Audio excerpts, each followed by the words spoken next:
আসসালামু আলাইকুম। Hello everyone, সবাই কেমন আছেন? আশা করি সবাই ভালো আছেন এবং সুস্থ আছেন। আবারও নতুন একটা ভিডিও নিয়ে আসছি। আমাদের আদর্শ গ্রাম শিক্ষা ও সমাজ উন্নয়ন সংগঠনের পক্ষ থেকে হচ্ছিল কালদিকে প্রসাদ ইউনিয়ন আদর্শ গ্রাম ঈদগাহ মাঠ কবরস্থানে পুরস্কারের জন্য সংগঠনের সকল সদস্যবৃন্দ এবং আমাদের এলাকায় মুরব্বী নিয়ে এবং ইয়াং জেনারেশন পাশাপাশি হচ্ছিল আপনার আদর্শ গ্রাম ঈদগাহ মাঠের কবরস্থানের কমিটির সদস্য সবাই মিলে একত্রে আমরা কবরস্থানের পরিষ্কার কাজ পরিচালনা কাজ চলছে। আমরা একেবারে 3 দিন পরিষ্কার করবো ইনশাল্লাহ।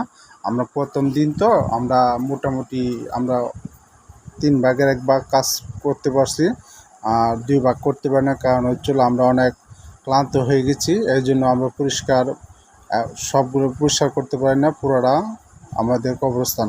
আর আমাদের কবরস্থানটা অনেক বড়, আর এই জন্য করা হয়নি। আমরা অল্প কিছুক্ষণ করতে পারছি, আর বাকিটা আলহামদুলিল্লাহ আগামীকাল করবো নতুন একটা ভিডিও নিয়ে। সবাইকে ধন্যবাদ।